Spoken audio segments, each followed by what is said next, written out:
Good evening, family. Good evening. Welcome to Thursday Recharge. I'm with Pastor G. This is the Women's Month Takeover. This is actually our last Thursday of the month. We have been sharing with you all women from our ministry that have been just monumental in doing projects, and they have agreed to share this month. Now, this is not we have not been able to get everyone, but we started with a few, and trust me, we've just been talking. We're going to continue with this in person, having conversations and fellowships starting in July next month. So, women, this is not the end. This is only the beginning. So we'll start getting back together in June with some in-person activities, and you'll be able to share some of your stories. And we know that it's very important to share these testimonies. So today we have two amazing women. I actually, they encourage me in different ways, and I am just so blessed to be a part of their lives. And I want to welcome Paula Cotton and Sierra Terrell. Woo! Welcome to Thursday Recharge. And these beautiful women, they have both written books.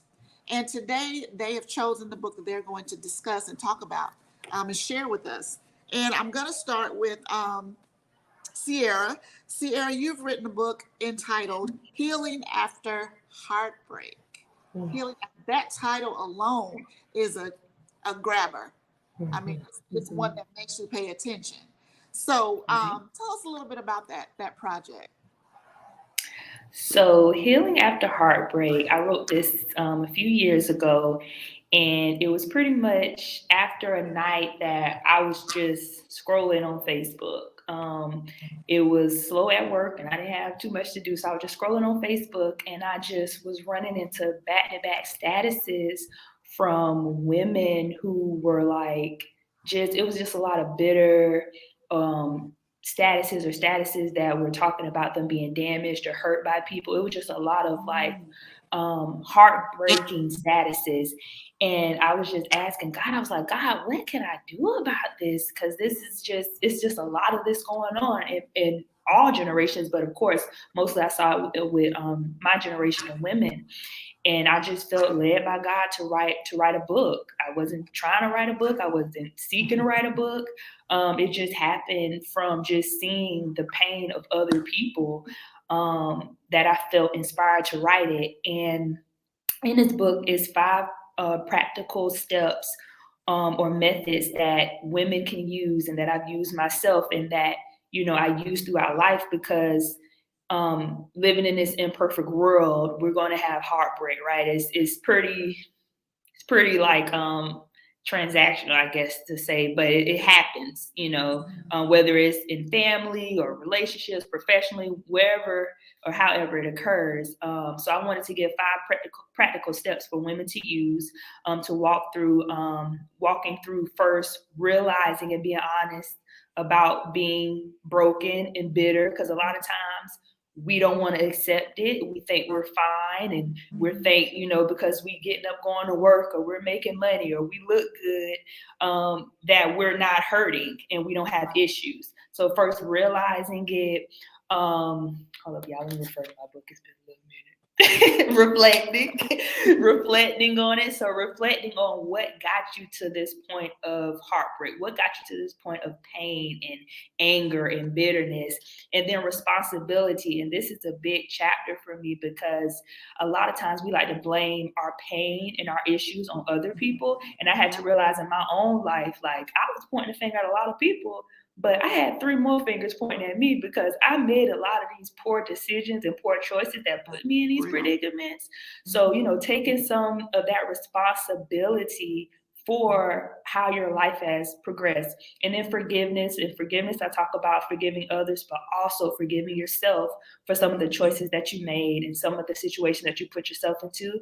And then rebuilding your life, rebuilding your relationships. And then the conclusion is saying, go out and live this amazing life that God has called you to live. You know, don't linger in the bitterness and pain. Be the wife, be the mom, be the career woman, be the woman in ministry, be all these things that God has called you to be, and don't allow the pain and the heartbreak to hold you back from it anymore. Wow. So yeah, that's my book in a nutshell. I'm sorry, that was kind of lengthy. No, no, that's good. That gives the viewers an insight to what they can look forward to. And I love steps. Whenever you give me some steps, it's like, okay, I can do that. Okay, we're going to come back to you in a second, Sierra. Let's go to Sister Paula. Sister Paula, you have, it's a faith journey. It's a journey. And anybody that knows you knows that you are Miss Faith. You are the encourager of faith. Tell us a little bit about this book. So It's a Faith Journey is a devotional. It is actually a 52-week devotional. It takes you through the whole year. That's how it's designed. But it is a devotional of reflections, declarations, and prayers for Christian living. I wrote the book because of my own personal physical journey and process. And through that, so many people just in my church, in my family, in the community, even when I go to doctor's visits, everyone is just so inspired. But behind being inspired, so many people were struggling in their own faith. And I was inspired to write to wake up the faith of the believer because so many times we take so many blows. For me, it has been physical blows, blow after blow after blow. Um, and I just wanted to wake up the faith of the believer, to encourage us to believe God and to have those reflections, those prayers, and those declarations that no matter what you're facing, you can put the word on it, you can put your faith on it, and you can stand firm and believe God. I'm still believing God, but I also was inspired to write because I wanted to offer hope. People see my journey, but they don't know some of the things that I endure. And so the revelation that I got from God is it's through my relationship with Him that I've been able to endure because of my relationship and my understanding of faith as a foundation. And so I wrote just to offer hope and to remind and refresh the believer that God can still do it. And even when it looks like He's not, your faith still has to stay strong. We know that the word tells us in order to please God, we need faith. It's impossible. And so, even for me in my own physical suffering, though I'm suffering physically, spiritually, I want to still please God. So, Lord, how do I do that? And then, how do I inspire and empower other people to do the same thing? Because faith isn't always getting what we want, My it's God. embracing what God allows.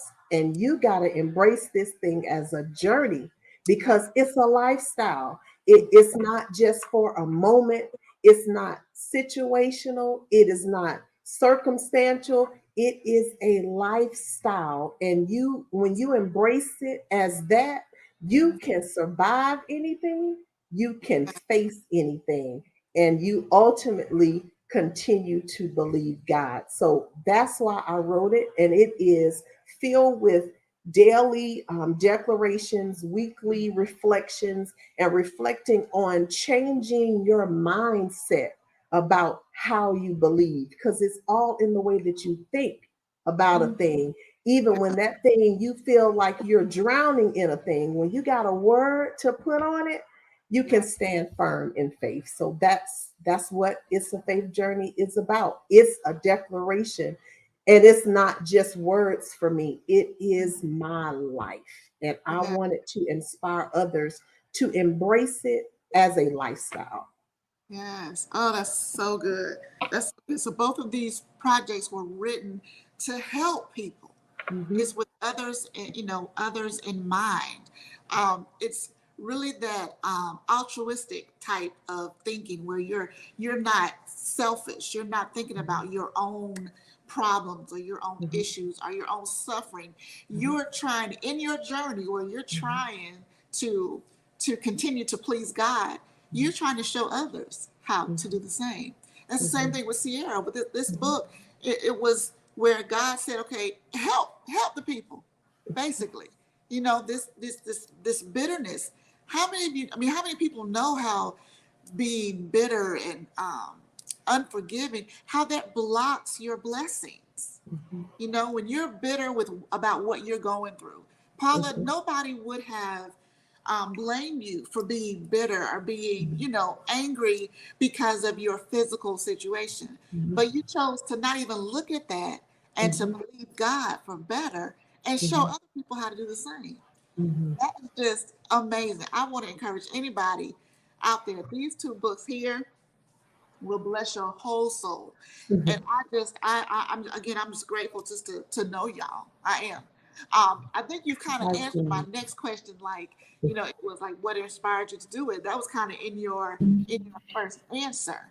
Um, but I want to. Both of these stories are so inspirational. They inspire others. I know you've had to receive some type of feedback from people. What has been the most inspiring thing that has come out of this project? Sierra, what has been the Okay. most inspiring? Is something good that came out of you writing this book? Yeah, I guess I would say too, like you said, the feedback just from people that I didn't even know were paying attention, or people that I even didn't even know were going through certain things. People reached out to me and said how the book helped them. It was women from all ages, Yeah. women that I didn't even know like that. Somehow the book came across them, whether somebody bought it for them or somebody sent them the link and they got it. So it was just really encouraging and pretty much confirmed that what I felt God was telling me to do was what I was supposed to do. It was supposed to help women. And just hearing their testimony, saying how they walked through the step, or they didn't even realize um, some of the things that they had been dealing with over the years. It was kind of suppressed, or it was showing up in different habits and different relationships and different things, and they didn't understand. Like, the book requires people. I have the parts in there too where people reflect and write out their thoughts, and it challenges people to really think through, not to just read through the book and get through it, but really challenge you to dig deep and deal with you. So I think that was the most rewarding, just people Yeah. really taking it serious and really seeing growth and change and being challenged to become the best version of themselves. Yeah, that's good. Now, before you, Paula, you made a point, Sierra. You said that it caused people to reflect on Mhm. um, their lives and how they are, and they didn't even realize that Mhm. I thought this way or I did that way. I've Right. been kind of working on my Summer for Sunday, and I realized a lot of us we act a certain way, or we respond a certain way, and we call it our personality. That's just how I am. Yep. And it's not. It's Mhm. something you've learned because you had to kind of adapt to your situation. You had to adapt to either your struggles or some trauma Mhm. in your life or what have you. So And you're true. calling it, you're calling it just me. Well, no, it's learned. You have to unlearn that. You have to learn Right. that. You have to reteach yourself to be forgiving. You have to reteach yourself to be loved Right. even when you've been, mishandled or mistreated. So Mhm. that's really good. That's a major point. Yeah, and I'm sorry to add No, this. no. Just for me personally, I'm thinking about me, like when I had to go through my process of like reflecting on who I was. Mhm. And I would say that I was like a hard person. Like, I was like that girl, like I'm gonna cuss you out, and I'm gonna, you know, and I had to reflect, like, and I was thinking like, this is my personality, like, you know, ain't nobody gonna try me and stuff like that. And I had to reflect, like, why are you like this? And this is not okay. This is not okay. Like, you say that you want this certain type of life, the way that you're living is not going to line up with what you say you want. You say that you want a healthy marriage. You say that you want to have kids and raise them well. You say that you want to have this type of career. How do you expect to reach that level when you're being this type of person? So I had to really reflect and realize, like, yeah, some people hurt me, but you're really the problem, because now you know better. And so now you need to change and, you know, make the adjustments in your life. But okay, that's it. Change is good. Change is good. Yeah. Okay, Paula. Go ahead. Most rewarding or for me is seeing the light bulb come on and seeing people getting that feedback and having conversations with people that, you know, they kick doubt out and they've embraced faith at a whole nother level is really has been really rewarding and inspiring for me. And also, you know, we're in a social media world now, you know, that's where everything is. And anytime I get a notification and somebody is sharing a testimony or they're talking about a situation and they put at the end, in the words of Sister Paula, it's a faith journey. That is not about me. It says, God, thank you. Somebody's getting it, because that's the goal, is for us to get rid of doubt. And of course, we're natural, we are human, but we have to embrace our faith at a whole nother level, because God can still do it. And when we embrace that and we believe that, and that's our foundational thinking, it's our mindset, it is, you know, I feel like it's a spirit of faith, you know. And so that has been rewarding for me, to have conversations with people that are specifically going through health challenges, and they say things to me like, man, you're just so encouraging, like, do you ever get upset? And I'm like, yeah, I do, but it doesn't last long, because I quickly say, but you know what, God, you got this. You got me, and I'm going to keep believing you. And for some, it's like, but how do I just keep losing hope? Like, I'm in this so long. And you have to realize, we all have to realize, that God's timing is not ours.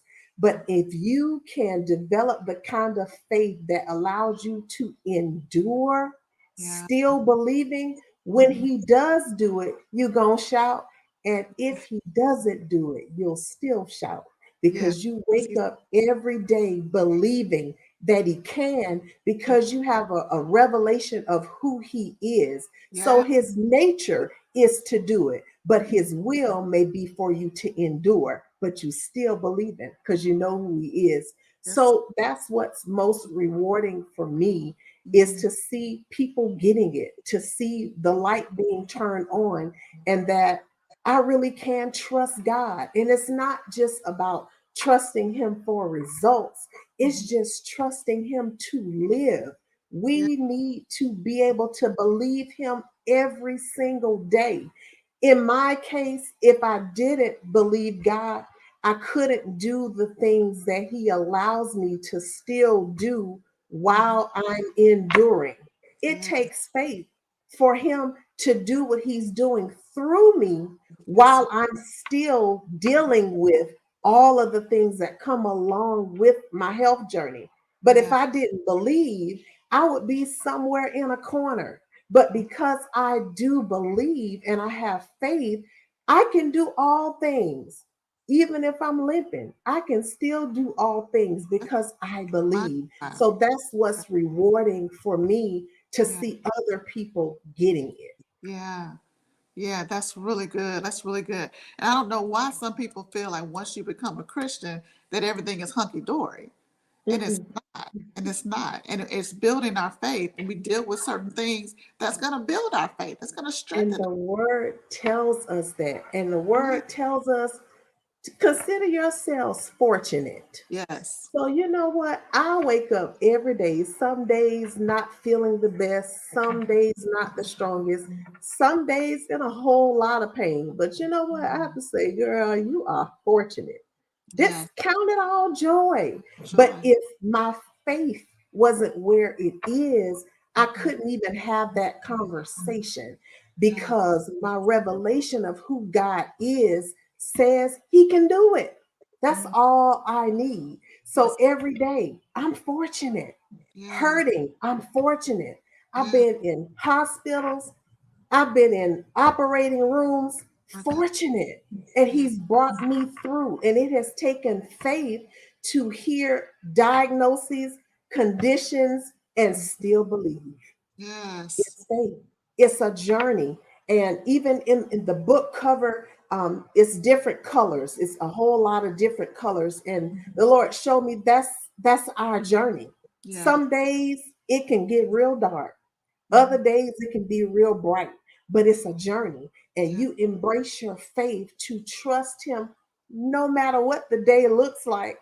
We're gonna trust you, God, because he's in control. So that for me is what keeps me going. I Mm. believe, Yeah. period. I Yeah. believe.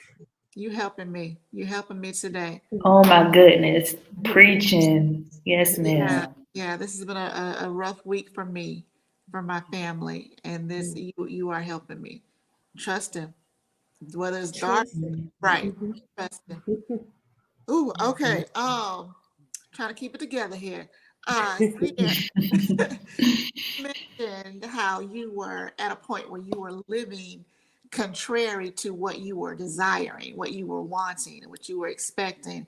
What was like your turning point? What made you say, okay, hey, this is it. This is clearly the wrong direction for me, and I want to live God's will for my life. What was the turning point? Right.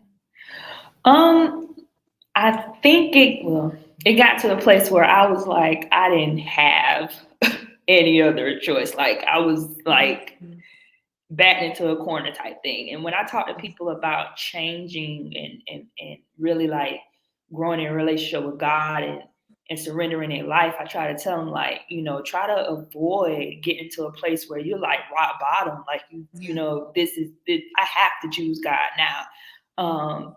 You want to avoid trying to get to that place. But for me, it was just after a really bad relationship. Um, my attitude and anger had really spiraled out of control. I ended up in the back of a police car That'll do. after a situation happened. Yeah, after a situation happened. But God is so good that he gave me some grace. I didn't end up getting arrested or anything. And the police officer that was there ministered to me.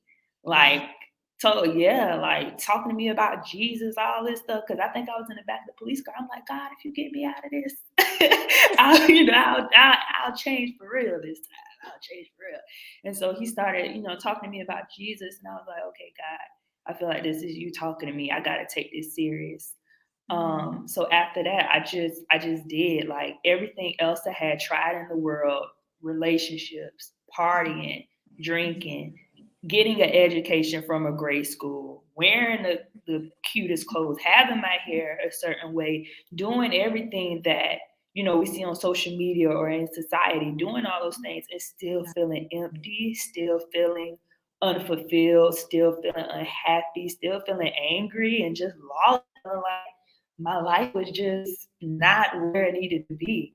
And so I was like, okay, God, I'm a finally give you a chance because I gave everything else a chance. What could I not experience with trying you out? And man, when I try to explain to people, actually surrendering your life to God, like when I just do a comparison, an analysis of my life before Jesus and after Jesus, is no comparison. Like I try to explain it to people, and I hope people can just see it without me explaining it.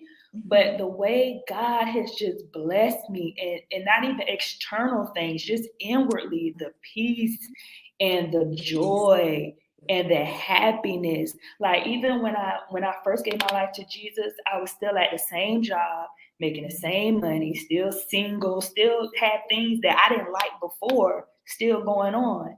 But God gave me peace at that time. So I wasn't mad and angry. I had joy. It was like I was still in the same circumstance, the same situation, but the peace of God, like it was Yes. just amazing. And so yeah, the more that I kept trying Jesus and going to church and listening to sermons and stopped going to certain places and doing certain things I was doing before, I just saw God working in my life. I just saw him growing me and changing me, and it's just been incredible and amazing. And that's why I try to share, and that's like my life message, like to change, like really give God a try. You're not pleased with the way that your life is going. You don't like it. You're mad, you're angry, you're bitter, you're upset. You don't like what's going on. Okay, you done tried everything else. Try Jesus. Like Yes. that's what I try to, that's what I try to share and try to show people. But yeah, so that's kind of really how my change came about. I got to a place where he was the only option. I hadn't tried everything else, and trying him was the best decision I ever made. And it's still like Miss Paula say, it's a journey. I still have ups and downs. I still have moments of doubt. I still have challenges. I still have issues. But the fact that I go through these things with Jesus, with my faith, with me knowing the scripture and the word, with me being in a church that pours into me, with me, surrounded by other believers that can help me walk through this journey. Like I don't, there's no way that I could go through all this stuff in this world. I was like, dang, I was trying to go through life without God. What was I doing? That's why I was in shambles. But yeah, it's just like, man, like that's just my message. Like really try Jesus and surrender and change, Yeah. and you will not regret it. Like you sow those seeds, you make those sacrifices, you put that work in, and God will honor it. I'm a witness and a believer of that. Yes. It gives you that peace, that joy. Mhm. You can't Mhm. do that. You can't. Mm-mm. You people look at you and look at your life like, well, you're not, like you said in the beginning, you didn't see any change with your money or your job, but you cannot pay for peace. You can't You pay for cannot. joy. It's indescribable. Mhm. Indescribable. Oh God. Okay. Paula, you unmuted. What you about to say? I just wanted to piggyback off of that whole peace thing and the contentment because early on, and for I've been dealing with a spinal injury since it'll be 10 years this year, Hmm. and it has my spine in the natural is deteriorating, Hmm. and so I have several challenges centered around that. But I can tell you that once I said to God, if this is your will that I endure through this, I mean, we are all a part of St. Paul. We know our bishop, we know we believe God, and we're all of that. But I had to get to a place with God where I said, Lord, just give me peace Yeah. about all of it. Because even with my faith and my belief system, it still drove me to keep asking, when, God, when you gonna do it? What you gonna do? How you gonna do it? How long? I want to run again, and I still do. I Mhm. want to run again. I want to wear heels again. I had to release all of these desires that I had to Mhm. get to a place of peace with him about the journey. Mhm. So once I got there, I sold all my heels because I had to remove that expectation that was for me, Mhm. and it wasn't ultimately for him Yeah. to get glory. So when I surrendered what I wanted for all of my reasons, I Mhm. got a peace from God. And so now I still want to, of course. But at this stage, I can honestly say if he doesn't do it, Mhm. I'm so at peace with him, and I'm so at peace with whatever he does through my life while I endure. But I had to go through that process of saying, Lord, but what is it that you're saying? What is it that you're doing? How long will I have to suffer? I've accepted that if I have to suffer this temporary suffering, it can't be compared to the glory that will be revealed. And I'm at peace with that.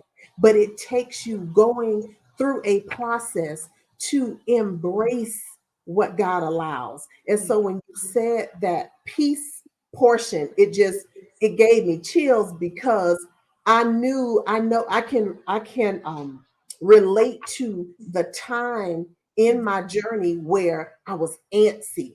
And every time the altar open, God, is this my moment? You're going to do it today? And one day I just said, I release it. Wow. Whatever your will is. And many may say, but it's not God's will that we suffer. It's not God's will that we be sick. We know that healing is the children's bread. We know all of these things. But here's the thing that I've embraced. If it is a part of my journey, and God's will for him to get glory and for lives to be edified and impacted, Mhm. I accept, because he can't trust everybody with suffering. No. But he found something in Paula Cotton, Yeah. something in me, that he said I can trust her to walk out this journey, Jesus. hurting but still giving me glory, Yeah. hurting but still sharing her story, hurting but still producing because she trusts me. So I'm at peace with it. And that's the peace that surpasses all human understanding, because even I was shocked when I said, okay, I'm good. I'm good. And I am. And even recently through the pandemic, this story hasn't been told. Pastor G knows. But I couldn't do this a little over a year ago. I Yeah. went through some other physical things. And I said, Lord, what are you doing? And all he kept saying was, keep trusting me, keep trusting me. And we were in some moments where we were like, God, what? But kept trusting. I kept walking in these places saying I couldn't even sing, but when I couldn't say it, my heart was at peace. And I just believe that peace, that kind of peace, partnered with your belief, you can endure anything. So I had to piggyback off of that piece, because our journeys are different.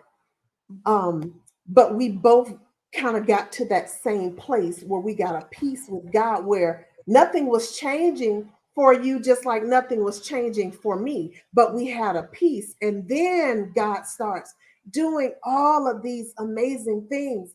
I've written books and doing all these other things that, if it had not been for him and for me getting to the place where I relinquish my will and my desire, I Yes. can still be beautiful in flat shoes. You understand? There you We're go. talking to women. We got to remove some of the things that we say define us and let God get his glory out of our lives. And even if it looks like we're losing, we're always winning.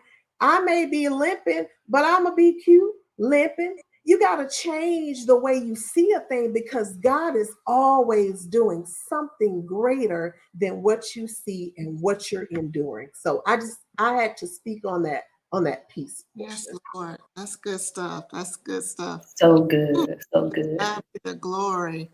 To God be the glory. Sierra, to those who have read or will read your book, what do you want them to what do you want to be the takeaway?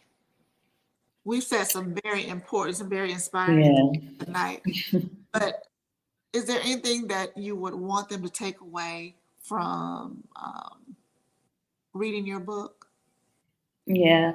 I think one of the biggest takeaways is that you can be the woman that you are created to be. You can be her, but it's going to take work. It takes work. We go throughout life. We get some bumps. We get some bruises. Some sent by the enemy. Some just because we live in a fallen world. Some because we inflict on ourselves. Right. And going through those things sometimes take you off the path that God has for you sometimes it blinds you to your potential. Sometimes it hurts you to the point where you can't even see yourself in a better light or in a healthier light. But I want women to know that no matter what you've gone through, no matter what you've done, the mistakes you've made, or what people have done to you, there is still a better version of you. There's still a God version of you, and you can be her. You can be her.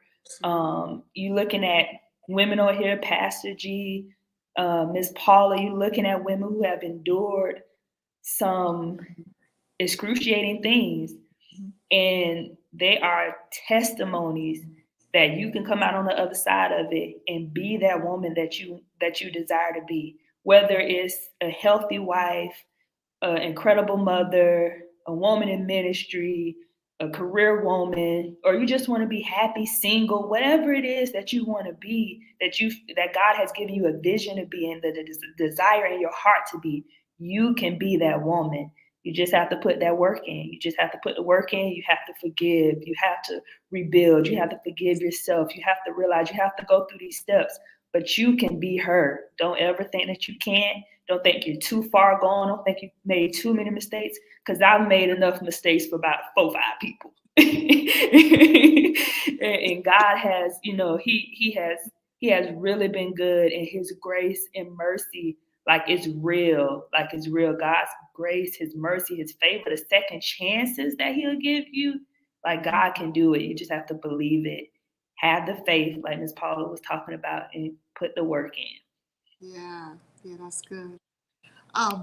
Sister Paula, you make reference to just your story and your suffering, and some people know your story, some people they don't know it. But whether they know it or not, what would you want them to grasp from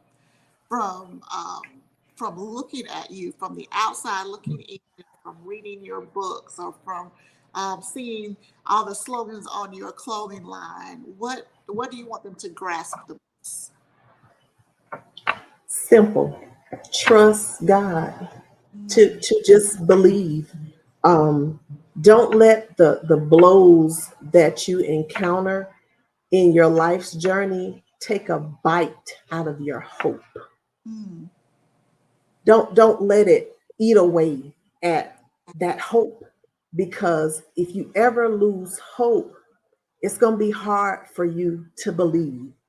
Hold on to your hope, and regardless of what you have to endure, encounter, experience, trust God. Trust God. Yes, that's good. Just trust God. Trust God. Well, ladies, I am just delighted to be a part of this on tonight. I'm going to ask that Pastor Ray puts up your information if anyone wants to purchase their books. I guarantee you, you will not be disappointed. There, you can purchase them online at the information that's going to be given on the screen. Amazing women, amazing stories. I want to thank all the women who've been on this month, because it has been just tremendous. And again, ladies, this will not be the end. We will continue this in the month of June. However, we won't be on Facebook Live. We'll be in person, and we're going to figure it out. Pandemic, we know it's still kind of trying to linger, but y'all, we're doing everything else. We're going everywhere else. So we can kind of get in a sanctuary and spread out and just have a good time. So that's what we're going to believe God that we're going to be able to do. So this is, I will end the month for women, our Women's Month in May. I will be preaching on Sunday to close out this month. So I am asking that you join me either on Facebook Live or YouTube, or in the sanctuary on this last Sunday. We are so very grateful. I love you ladies so very much. Thank you for agreeing to join me on this last Thursday. And we just continue to cover each other in prayer and believe God for the best. We trust him. As you just said, we trust him. We desire his desire for our life, and we trust him. So I love you all so very much and look forward to seeing you this weekend. God bless you all. Love you. Mwah, mwah, mwah, mwah, mwah.